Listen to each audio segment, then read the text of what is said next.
जी हाँ, दोस्तों आज की इस वीडियो में हम बात करने वाले हैं एमपी के बीए, बीकॉम, बीएससी अगर हमें बीकॉम में या हमें बीएससी में एडमिशन लिया है, हमने 12th किया, 12th के बाद में हमें बीए, बीकॉम, बीएससी में एडमिशन लेना है। तो एडमिशन लेने की प्रोसेस क्या होती है एमपी के किसी भी गवर्नमेंट कॉलेज में या किसी भी प्राइवेट कॉलेज में। दोस्तों आपको पता है यहाँ पर 9 से 10 यूनिवर्सिटी एमपी की जो हमारी बीए करवाती है, बीकॉम करवाती है, बीएससी करवाती है, जैसे कि हमारी जीवाजी हो गया, आरडीबीबी यानी कि रानी दुर्गावती विश्वविद्यालय, देवी अहिल्या विश्वविद्यालय हो गया, हमारा विक्रम विश्वविद्यालय हो गया, ठीक है? हमारा छिंदवाड़ा यूनिवर्सिटी जिसका राजा शंकर शाह यूनिवर्सिटी नाम कर दिया गया है, एक हमारा अवधेश प्रताप सिंह यूनिवर्सिटी हो गया, ठीक है? इसके बाद में हमारी 9-10 यूनिवर्सिटी हैं, एक महाराजा छत्तीसगढ़ बुंदेलखंड यूनिवर्सिटी हो गई, एक बरकतुल्ला यूनिवर्सिटी भोपाल हो गया। तो दोस्तों अगर आपको इन कॉलेजेस में इस यूनिवर्सिटी में एडमिशन लेना है 12th के बाद में अगर आप यूजी में, दोस्तों डायरेक्ट यूनिवर्सिटी में एडमिशन नहीं होता है। यूनिवर्सिटी से यूनिवर्सिटी से रिलेटेड जो एफिलिएटेड कॉलेजेस होते हैं, उन एफिलिएटेड कॉलेज में एडमिशन लेना होता है। तो उन एफिलिएटेड कॉलेज में एडमिशन लेने के लिए हमें क्या करना होता है, काउंसलिंग से होकर गुजरना पड़ता है, ठीक है? एक काउंसलिंग होती है, उस काउंसलिंग से होकर हमें गुजरना पड़ता है। अब वो काउंसलिंग एमपी में अगर मैं बताऊँ, एमपी की जो काउंसलिंग होती है, जिसे एडमिशन लेना है हमें, तो जो एमपी की काउंसलिंग होती है ना, वो ई-प्रवेश वेबसाइट से करवाई जाती है। इस बात का विशेष ध्यान रखना, ठीक है? कौन-सी वेबसाइट से? ई-प्रवेश वेबसाइट से करवाई जाती है।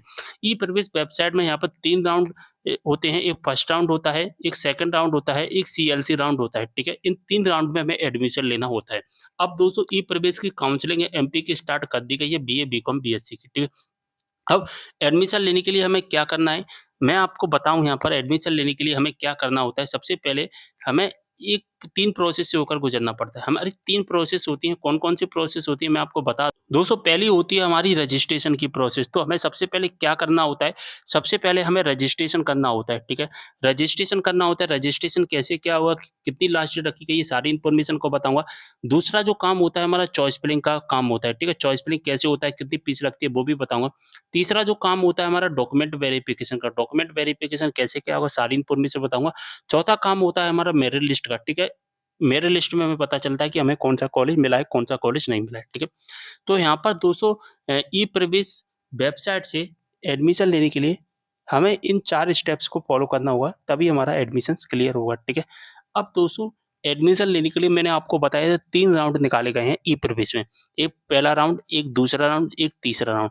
अब दोस्तों पहले राउंड में अगर आपका एडमिशन नहीं हो पाता है, तो आप दूसरे राउंड में एडमिशन ले सकते हैं, दूसरे में नहीं हो पाता है तो तीसरे यानी कि सीएलसी में एडमिशन ले सकते हैं। अभी हमारा पहला राउंड चल रहा है, तो हम पहले राउंड की यहाँ पर प्रोसेस देखेंगे, ठीक है? तो जो पहला राउंड है, पहला राउंड कब से कब तक चलेगा? और पहले राउंड का रजिस्ट्रेशन कब से कब तक होगा? पहले राउंड की चॉइस फिलिंग कब से कब तक होगी? डॉक्यूमेंट वेरिफिकेशन कब से कब तक होगा? मेरिट लिस्ट कब से कब तक आएगी?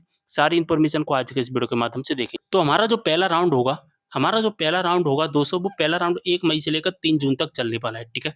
पहला राउंड 1 मई से 3 जून तक। तो हमें जो एडमिशन लेना है पहले राउंड में लेना है, ठीक है? अब दूसरा राउंड अगर हमारा मान के चलिए पहले राउंड में एडमिशन नहीं हो पाता, तो दूसरे राउंड में एडमिशन ले सकते हैं 27 मई से 27 जून तक चलेगा। अब मान के चलिए दूसरे राउंड में भी एडमिशन नहीं होता, सीएलसी में हम एडमिशन ले पाएँगे जो कि 20 जून से 19 जुलाई तक हमारा चलने वाला है, ठीक है? तो अब मैंने क्या बताया था कि हमारी जो रजिस्ट्रेशन होगी, वो चॉइस फिलिंग होगी, जो डॉक्यूमेंट वेरिफिकेशन होगा, जो मेरिट लिस्ट आएगी, वो सभी राउंड में सेम रहेगी, ठीक है?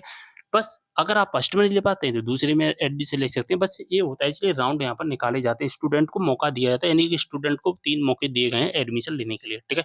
चलिए, आगे बढ़ते हैं यहाँ पर। तो दोस्तों सबसे पहले हमें क्या करना है, सबसे पहले हमें अपना रजिस्ट्रेशन करवाना है, ठीक है?